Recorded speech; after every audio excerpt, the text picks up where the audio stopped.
Okay, everyone. Hello there. My name is Asan Hussain. I'm an assistant professor at Dalhousie University in Halifax, Nova Scotia, at the Department of Ophthalmology and Visual Sciences. And today I'm going to be sharing four cases with you. Um, but before I begin, I think Oh, it's sorry. you know, The four cases thing might be a little okay, confusing because they're presented separately. separately. Sorry Should we about do that. that again? Should we do that again? Okay. Okay. Hello, everyone. My name is Asan Hussain. I'm an assistant professor at Dalhousie University in Halifax, Nova Scotia, at the Department of Ophthalmology and Visual Sciences. I shall be presenting cases to you, and we will begin with the first case shortly. Um, I wanted to, first of all, though, pay some gratitude to the many teachers that we have in our lives and whose shoulders we stand on to get to where we are today. And this is a family tree of oculoplastic trainees and surgeons, which was recently presented at the ASOPRS meeting. And if you look at the sort of branches and where they all originate from, really these five giants of the field, Crowell Beard, Wendell Hughes, Byron Smith, Alston Callahan, and Lester Jones, were really the fathers of oculoplastic surgery. And I myself come off the Alston Callahan branch. And, you know, we are indebted to these teachers. And I think it's something to always be cognizant of in our careers. So let's start with our case. Um, Generally, with any case that we discuss in oculoplastic surgery, as with any field in medicine, it is very important to have a good history. I would say that when I see a patient in clinic, one of the most important things that I feel are part of the examination and that I stress to residents and medical students is inspection.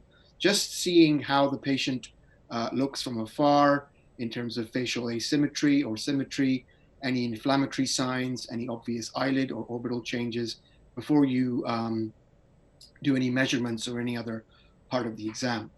Now, as you will know, for certain orbital conditions, imaging is important, but it is also important to realize that there are many different types of imaging, and it is only your history and examination that will guide you as to which type of imaging you actually need to order. Otherwise, you might find that you'll have to send them again for another test, and you don't want to be doing that. And finally, a topic that is close to my heart is cognitive biases and heuristics. We did write a paper on that, and we'll discuss this hopefully at a later time. But it is important to be aware that we all have cognitive biases when we see patients. They're ingrained in human nature. It is important to think outside the box sometimes and be aware of potentially other diagnoses that might exist. So let's start with our case. So I'm going to present this gentleman to you, whose picture you can see on the screen, and I'll give you a few moments to think about what you're looking at and how you would describe it. Um, so there are, of course, many differentials for this lesion. However, I'll save you the pain of being picked on and being asked questions here, but we'll jump straight to the diagnosis. So this is actually a biopsy-proven basal cell carcinoma.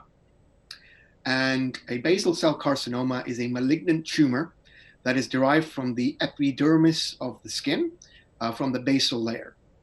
It is the most common malignant tumor of the eyelids and accounts for about 90 to 95% of all malignant epithelial tumors of the eyelid. And the most important etiological factor, as many of you know, is UV light exposure. And it is important to know also that fairer skinned individuals, particularly the Fitzpatrick skin types 1 and 2, are more at risk of this lesion. Um, Sun exposure is cumulative over age, and therefore, in the history, it is very important to ask patients if they have had, first of all, significant sun exposure over their lifetime. Plus, it is important to specifically ask for any blistering sunburn, which I find is very predictive of a patient developing skin malignancy. And of course, we find these lesions in older people.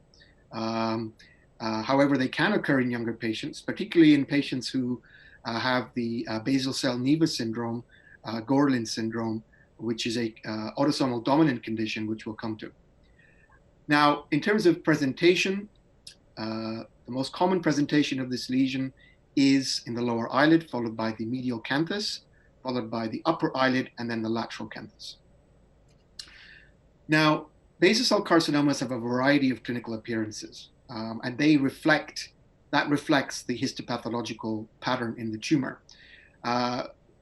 These basal cells do not produce keratin, so normally we do not see hyperkeratosis as you would see with squamous cell carcinoma.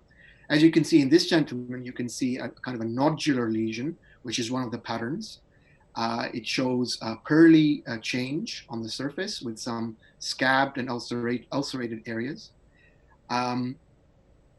The surface also shows, if you look closely, some telangiectasia. And some patients can have a central umbilication of the lesion. But usually these lesions are also very slow growing. So there isn't really a rapid change in their presentation. And in this gentleman, it looks like it's a fairly well-defined nodular lesion.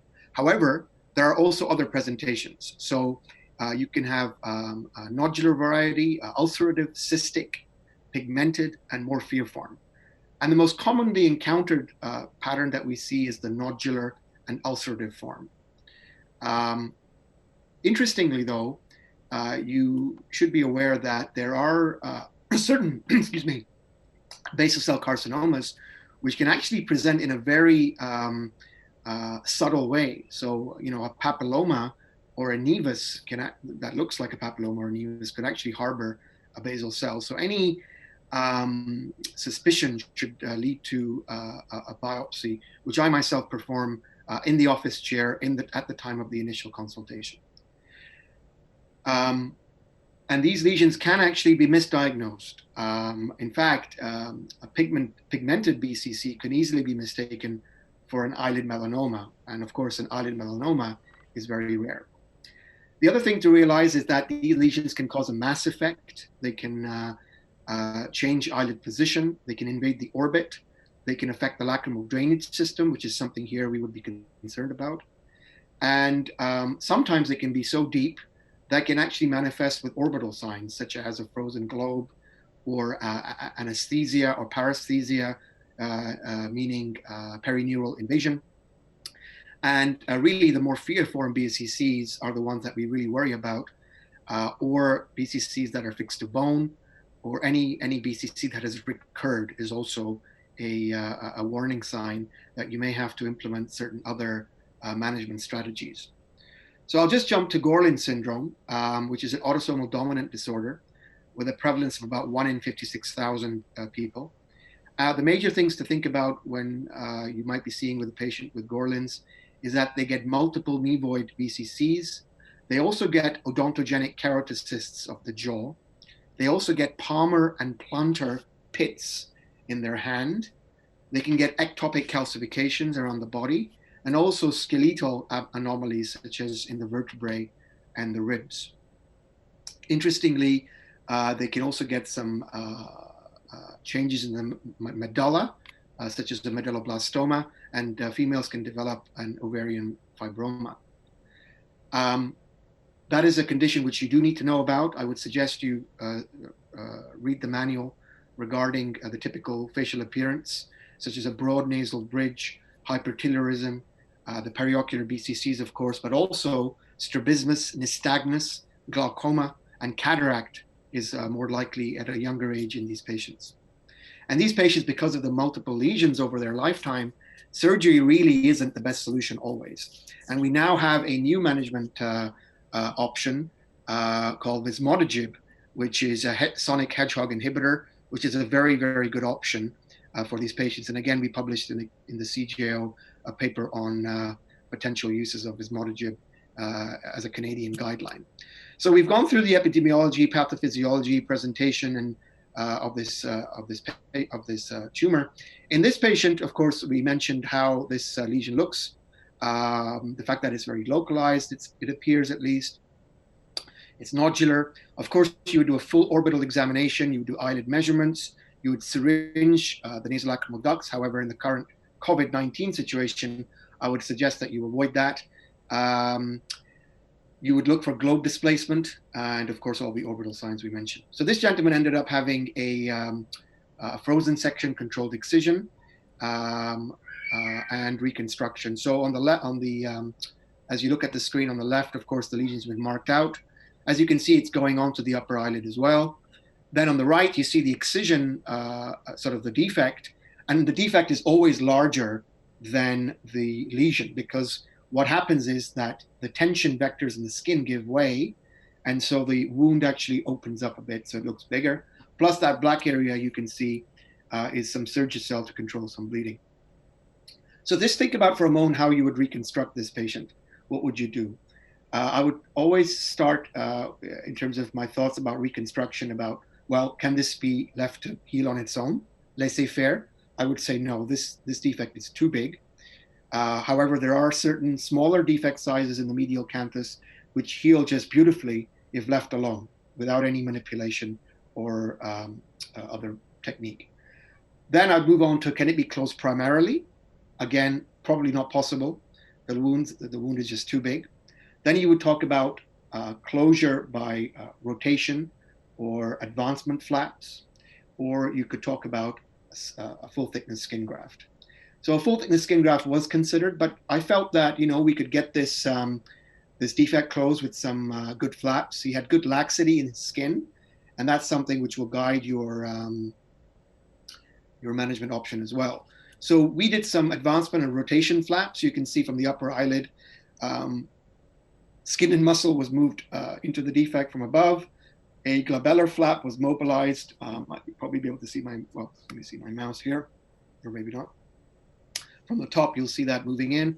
And then from the cheek and nasal bridge area, you can see a flap coming in. And on the side, on the right side, as you look at it, you can see him at post-op day 14, and I think he's done very, very well.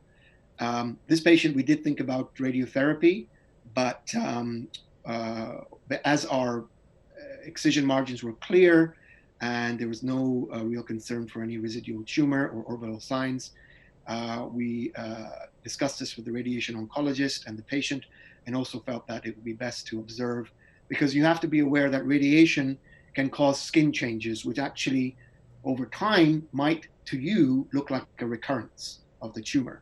So it's well worth being aware that radiation is helpful, but the consequences of radiation are important to be cognizant of.